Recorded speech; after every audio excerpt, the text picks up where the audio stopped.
ይሄን ምክር ብቻ በመስማት ቢያንስ ከዚህ ምክር 70% በማምጣት ማለፍ ትችላላችሁ። ቴክኒካሊ ከሰሩ ላያልፉ የሚችሉበት ምክንያት የለም።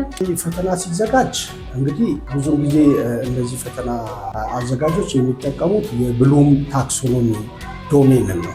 በዚህ በአዲሱ ትምህርት ግን በአብዛኛው ካሪኩለም በአብዛኛው የያዘው ሂውማን ጂኦግራፊ የምንለው። ሰላም ጤና ይስጥልኝ፣ እንዴት ናችሁ? ለሶሻል ተማሪዎች የሚሆን ምክር ይዘን ከባለሙያ ጋር እንገኛለን ባልነው መሰረት ዛሬ አጠገቤ እንግዳዬን ይዤ ተገኝቻለሁ። አቶ ጉታ የትምህርት ቤታችን እንደዚሁም በረጅም ጊዜ በማማከር በጂኦግራፊ ትምህርት እኛን በመደገፍ አብረውን የቆዩ ትልቅ ባለሙያ ናቸው። ራሳቸውን እሳቸው ያስተዋውቁና ቀጥታ ወደ ቃለ መጠይቁ እንገባለን። እሺ፣ እኔ እንግዲህ ስሜ ጉታ ከበደ እባላለሁኝ። 36 ዓመት በጂኦግራፊ ትምህርት አገልግያለሁኝ። እናም ደግሞ በዚህ 36 ዓመት ብዙ ተማሪዎችን ለውጤት አብቅቻለሁኝ። እንኳን እግዚአብሔር ረዳ። አሁን የሰራሁባቸውን ቦታዎች ለረዥም ጊዜ ወደ ደቡብ ክልል ነው የሰራሁት። አዲስ አበባ ከመጣሁኝ አሁን 10 ዓመቴ ነው። አሁን የምሰራው ቦሌ አጠቃላይ ሁለተኛ ደረጃ ትምህርት ቤት። በተጨማሪ አሁን እናንተ ጋርም እየሰራሁኝ። አቶ ጉታ እንደው ይህን ያህል ዓመት ሲያሳልፉ በሁለተኛ ደረጃ በጂኦግራፊ መምህርነት ሆኖ በአብዛኛው የሚታወቁት እንግዲህ የናሽናል ኤግዛም ወይንም ብሔራዊ ፈተና ድሮም አሁንም አለ። ከቅርብ ጊዜያት ወዲህ ግን የተማሪዎች ውጤት አለማምጣት የሁላችንም ፈተና ሆኗል እና ተማሪዎች በተለይም በጂኦግራፊ ትምህርት የተሻለ ውጤት እንዲያመጡ እንመክራለን፣ ሁልጊዜ ድጋፍ እናደርጋለን። ግን እንደው ፈተናው እንዴት እንደሚዘጋጅ ጂኦግራፊን አስመልክቶ የምትለው ነገር ካለ? ያው የጂኦግራፊ ፈተና ሲዘጋጅ እንግዲህ ብዙ ጊዜ እነዚህ ፈተና አዘጋጆች የሚጠቀሙት የብሉም ታክሶኖሚ ዶሜን ነው። እነዚህ ብሉም ታክሶኖሚ ዶሜን የምንላቸው 6 ናቸው። ኖሌጅን የሚለካ ጥያቄ ያወጣሉ። አንደርስታንዲንግን የሚለካ ጥያቄ ያወጣሉ። አፕሊኬሽንን የሚለካ ጥያቄ ያወጣሉ። አናላይዝ የሚለካ ጥያቄ ያወጣሉ። ሲንተሳይዝን የሚለካ ያወጣሉ። እንደገናም ኢቫሉዌሽንን የሚለካ ጥያቄ ያወጣሉ። ጥያቄ ሲወጣ በብዛት የሚወጣው ጥያቄ ከነዚህ ዶሜን ውስጥ ኖሌጅን እና አንደርስታንዲንግ ወደ 53% እሱ ነው የሚይዘው። ቀደም ሲል በአብዛኛው ጥያቄ የሚወጣው የነበረውን የጂኦግራፊ መጽሐፍ ዩኒት ትንሽ ስለነበረ 5 እና 6 ከዛ አይበልጥም ነበር። አብዛኛው ጥያቄ ከናቹራል ክፍሉ ነበረ፣ ወይም ናቹራል ጂኦግራፊ ከምንለው ማለት ነው። በመጠኑ ደግሞ የሚወጣው ከሶሻል ነበረ። ነገር ግን አሁን በዚህ በአዲሱ ትምህርት ግን በአብዛኛው ካሪኩለም በአብዛኛው የያዘው ሂውማን ጂኦግራፊ የምንለው። ለምሳሌ በ12ኛ ክፍል 2 ዩኒት ብቻ ነው ናቹራል ያለው። ጠቅላላ ከ8 ዩኒት 2 ዩኒት ብቻ ነው ናቹራል። 1 ዩኒት ማፕ ሪዲንግ አለ። 1 ዩኒት ማፕ ሪዲንግ ወደ 5 ዩኒት ሶሻል እና 2 ዩኒት ናቹራል ናቸው። 11ኛም እንደዚህ ነው። 10ኛ ክፍልና 9ኛ ክፍል ስትመጪ ደግሞ 3 ዩኒት ናቹራል አድርገውት 4 ዩኒት ሶሻል ወይም ሂውማን 1 ዩኒት ማፕ ነው። ስለዚህ አሁን እኔ እንደምገምተው በአሁኑ ሰዓት በአብዛኛው የሚወጣው ሂውማን ጂኦግራፊ ነው። ሂውማን ጂኦግራፊ የያዘው አብዛኛውን የያዘው ክፍል ሂውማን ስለሆነ ሂውማን ነው የሚመስለኝ። በፊት ግን ናቹራል ነበር። አብዛኛው ናቹራል ሲያዘው ናቹራል ነበር። ምናልባት አሁን ተማሪዎች እንግዲህ በብሉምስ ታክሶኖሚ ነው የሚመጣው እያልናቸው ነው። መረዳቱ ላይ ኖራቸው ይችላል። ዋትስ ቢንግ ኖሌጅ ኳስችን ኖሌጅን ሜዥር የሚያደርግ ጥያቄ ምን አይነት ነው? አንደርስታንዲንግ የሚለካ ምን አይነት ነው? ይሄ እንግዲህ ልዘጋጅበት ይገባል። አሁን ለምሳሌ ኖሌጅን የሚለካው ጥያቄ ምንድነው? ሪመምበሪንግ ነው። ሪመምበር ማለት ጥያቄዎችን የሆኑ ነገሮችን ሪመምበር እንድታደርጉ ተደርገው የሚዘጋጁ ጥያቄዎች ናቸው። ይህም ቁጭ ብዬ በሰራውና ይዤልሽ ብመጣ ደስ ይለኝ ነበር። እያንዳንዱን እንትን ማምጣት እችላለሁ። እኔም ስዘጋጅ በሱ ስለምዘጋጅ ማለት ነው። በሱ ነው የምዘጋጀው። ምክንያቱም ይሄ ቴብል ኦፍ ስፔሲፊኬሽን ስናዘጋጅ እነዚህ 6ቱን ነገሮች መጠቀም ግዴታ ነው። በአብዛኛው በአሁኑ ሰዓት ሊዘጋጁበት የሚገባው ነገር የሚመስለኝ ሂውማን ጂኦግራፊውን ይዘጋጁ። ከፍተኛውን ቦታ የያዘው እሱ ነው። ከፍተኛውን ቦታ ዝም ብለን ቴብል ኦፍ ስፔሲፊኬሽኑን ራሱ ሬት አውጥተን ብንሰራለት ወደዛ ነው የሚገፋው። ምክንያቱም የያዘው ፔሪድ አሎትመንት በብዛት የያዘው ሂውማን ጂኦግራፊ ፐርሰንቱን ስንሰራ በተሰጠው ታይም አሎትመንት ስለሆነ አብዛኛው ወደዛ ነው ይጠቁመናል እኮ ቴብል ኦፍ ስፔሲፊኬሽን ስታንዳርድ ስለሆነ ግለሰብም ማወጣው የፈተናዎች ኤጀንሲ ማወጣው። ሌላው ተማሪዎች በዚህ ሰዓት እንዴት ይዘጋሉ? አሁን ተማሪዎች 1 ወር ነው እንግዲህ የቀራቸው። አሁን ተማሪዎች መዘጋጀት ያለባቸው ከአሁን በኋላ ቶፒኮችን አጥንተው ከቨር ያደርጋሉ ማለት በጣም ይከብዳል። ከአሁን በኋላ ምንድነው ጥያቄዎችን መስራት፣ ጥያቄዎችን የተለያየ ዓመተ ምህረት ጥያቄዎችን ደጋግሞ መስራት አለ። አንድ ጥያቄ በአንድ ዓመተ ምህረት ላይ ጥያቄ የነበረ በሌላ ዓመተ ምህረት ላይ ምርጫ ተደርጎ ነው የሚመጣ ተቀይሮ ማለት ነው። ጥያቄው ምርጫ ይሆናል፣ ምርጫው ጥያቄ ተደርጎ ነው። አሁን ብዙም ጊዜ የምናየው ነገር ይሄ ነው እና ብዙም አሁን ልጆች ምንድነው ብዙም ጊዜ ውጤት እንዲያጡ የሚያደርጋቸው ይጨናነቃሉ፣ በጣም ይጨናነቃሉ። የሚይዙትን የሚጨብጡትን ያጣሉ። ተረጋግተው ጥያቄዎችን እየሰሩ በዚች 1 ወርም ከትምህርት ቤት ግቢ መጥፋት የለባቸው። መምህራኖቻቸውን ስለሚያገኙ ማለት ነው።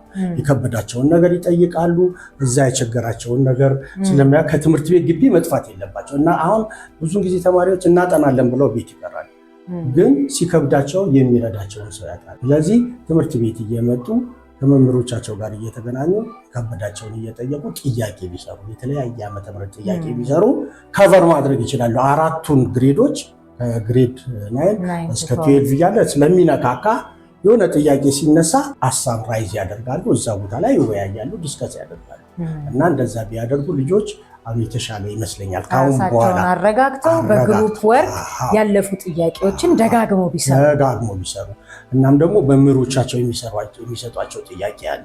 አሁን እኔ በበኩሌ የተዘጋጀውላቸው ጥያቄ አለ። ያንን እሰጣቸውና ይሰራሉ። የከበዳቸውን እኔን ይጠይቁኛል። እንደዚህ ቢያደርጉ የተሻለ ነው እና መረጋጋትን ነው የሚጠይቀው። በጣም አመሰግናለሁ።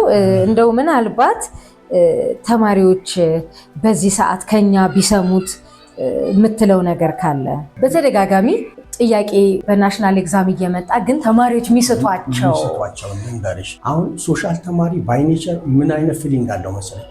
ምንም ሂሳብ በቃ ለሱ ምንም እንዳልሆነ ነገር ሁሉ ጊዜ ስለ ሂሳብ አያስቡ። ነገር ግን ቀላል የሆነ ሂሳብ የማንለው አሁን በማትስ ደረጃ የምቅር ውስጥ የማይገባ ነገር ግን ሂሳብ የሆኑ ትምህርቶች አሉ ጂኦግራፊ ውስጥ ያልፏቸዋል። ለምሳሌ ልንገርሽ እና ማፕ ሪዲንግ እንውሰጂ፣ ፖፑሌሽን እንውሰጂ፣ እንደገና ደግሞ ክላይሜትን ብትወስጂ ክላይሜት ቶፒክን ብትወስጂ ቁጥሮች አሏቸው። በቀላሉ በአይናቸው አይተው የሚመልሷቸው ጥያቄዎች ናቸው። እነሱ በምን ያጧቸዋል? እነዚህን ጥያቄዎች ቀድመው በቃ ቁጥር ሲያዩ እኔ ያልተማርኩት ለምሳሌ አንዱ ቶፒክ ላይ ከ3 እስከ 6 ጥያቄ ይመጣል። ቢያንስ 18-20 ጥያቄ በማየት ብቻ ይመልሱታል።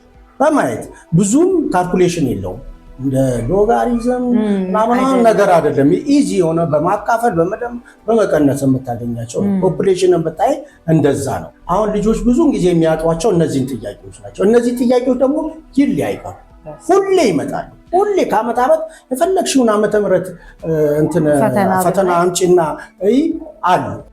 እነዚህን ነገሮች ከአሁኑ ገና እኔ ሶሻል ስለሆን ቁጥር ምን ያደርግልኛል ይሉና ከክላስ ይዳከማል። እነሱ ብዙውን ጊዜ ምንድነው የሚሉት ቲዮሪ ብቻ የሚሰራ በጂኦግራፊ ይመስላቸዋል። አይደለም። ከፍ ሲሉ እንደውም ቁጥር እየጨመረ ነው የሚመጣው። ወደ ዩኒቨርሲቲም ሲገቡ እየጨመረ ነው እና የሚያጡት እነዚህን ጥያቄዎች ነው። በአብዛኛው ተደጋጋሚ የሚመጣው እነዚህ ጥያቄዎች። ሌሎች ጥያቄዎች ግን ጥያቄ የነበረው ምርጫ ይሆናል፣ ምርጫ የነበረው ደግሞ ጥያቄ ሆነው ገለባብጠው ያመጡባቸዋል እና በጣም ተረጋግተው ከሰሩት ያውቁታል። እና ብዙውን ጊዜ ያው ከፈተና ባንክ ስለሚያወጡ እነሱም ትሪክ የሚያደርግ ነገር አያወጡ። እኔ እንደውም ትሪክ የሚያደርግ ጥያቄ የምናወጣው እኛ ትምህርት ቤት ላይ ያለን መምህራን እንጂ ማትሪክ በጣም ቀላል ነው። ተረጋግተው ከሰሩት ተማሪዎች ሊሰሩት ይችላሉ። በስተመጨረሻ እኔ ማንሳት የምፈልገው እንግዲህ 12ኛ ክፍል ብቻ በተለይ እንደ አዲስ አበባ እንደ ግል ትምህርት ቤት ተማሪዎች ከ6 ያላነሱ ሞኮች ክፍለ ከተማ ከሚሰጣቸው በተጨማሪ ትምህርት ቤቶች 6 ሞክ ይሰጣሉ። ክፍለ ከተማ 2 ሞክ ይሰጣል። ወደ 8 ሞክ ሰርተው ወይም ሞዴል ኤግዛሚኔሽን ሰርተው ነው ወደ ሀገር አቀፍ ፈተና የሚቀመጡት። ስለዚህ እነኚህን ፈተናዎች በቀራቸው ጊዜ በግሩፕ ቁጭ ብለው ቦታ እየቀያየሩ ቢሰሩ ከዚህ ውጭ የሚሆን ነገር የለም። ምንም ነገር ፈተናው ከዛ ውጭ የሚወጣ ነገር አንድም ነገር የለም። አንድም ነገር እኛ ይሰለችሻል። እንደው ሲደጋገም ስታዩ እንዴ በዚህ ዓመተ ምህረት አይተነው የለ እንዴ ጥያቄ እንደዚህ የማለት ነገር ይመጣል። እና ይህንኑ ቢሰሩት በጣም ሞዴል ኤግዛም የምናዘጋጀው የሚመጣው ሞዴል ኤግዛም በጣም አሪፍ ሞዴል ኤግዛም ነው። በጣም ያን ብቻ ቢሰሩት ማንም ሰው ቢሆን ከ70% በላይ ያመጣል። ማንም ሰው ቢሆን እንደው አዲሽናል ቢጨመር 10% ወይ 20% ኒው የሆነ ነገር ከጨመሩ ነው እንጂ ከዛ አሁን በተጨማሪ ለነገሮች የምፈልገው ነገር ልጆች አሁን ከዚህ በፊት GIS የሚባል ትምህርት ጂኦግራፊካል ኢንፎርሜሽን ሲስተም የሚባል ትምህርት ብዙም መጽሐፍ ላይ አልገባም ነበር። በአሁኑ ሰዓት ከግሬድ 10 ጀምሮ እስከ ግሬድ 12 ድረስ ገብቷል። ማፕ ሪዲንግ ላይ አሁን እሱ በብዛት የሚመጣ ይመስለኛል። ነገሩ ተነጋግረንበታል። ብዙም ተማሪዎች ሃይስኩል ተማሪዎች እንዳልተዘጋጁና ላብራቶሪም እንዳሌላቸው ነግረናቸዋል። ምክንያቱም እንትኑ የሚሰራው በኢንስትሩመንት ስለሆነ ብዙ ከአዲስ ካሪኩለም ከመሆኑ ጋር ተያይዞ ልጆች ፕራክቲካሊ በደንብ አልተሳተፉበትም። ይህንን ተነጋግረናል። እዛም ስብሰባ ላይ ያለን ነግረናቸዋል።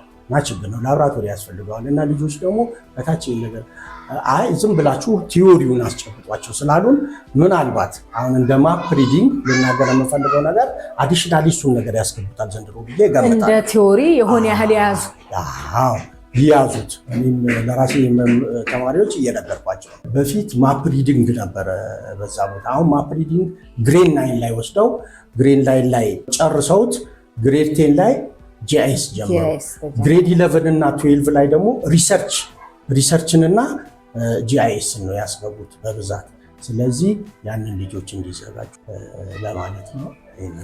እንግዲህ ልጆች ፕሮግራማችንን እየተከታተላችሁ ነው። ይሄን ምክር ብቻ በመስማት ቢያንስ ከዚህ ምክር 70% በማምጣት ማለፍ ትችላላችሁ። ቴክኒካሊ ከሰሩ ላያልፉ የሚችሉበት ምክንያት የለም። አገር አቀፍ ፈተናዎች ኢትዮጵያ ውስጥ ብቻ አይደለም፣ በዓለም ደረጃ አለ። በተለያዩ ሀገራት ይሰጣል። ለእኛ አዲስ የሚሆንበት ምንም ምክንያት የለም። ልቦናችሁን ጠብቃችሁ እንደተማራችሁ አስባችሁ የቀራችሁን ጊዜ ግሩፕ ወርክ ከመምህራን ጋር በመስራት ቤት ቆልፎ በማጥናት የሚመጣ መፍትሄ የለም። አብሮ በመስራት ግን የተሻለ ውጤት ስለሚመጣ ከጓደኞቻችሁ ጋር በመሆን ከዚህ ቀደም የወሰዳችኋቸውን ፈተናዎች በጠቅላላ ቁጭ ብላችሁ በመስራት ጊዜያችሁን እንድታሳልፉ ከወዲሁ እንመክራለን። መልካም ፈተና። ጋሽ ጉታ በጣም አድርጌ አመሰግናለሁ። በእናንተም ስም በግሎሪም ትምህርት ቤት ስም አመሰግናለሁ። ቴንክ ዩ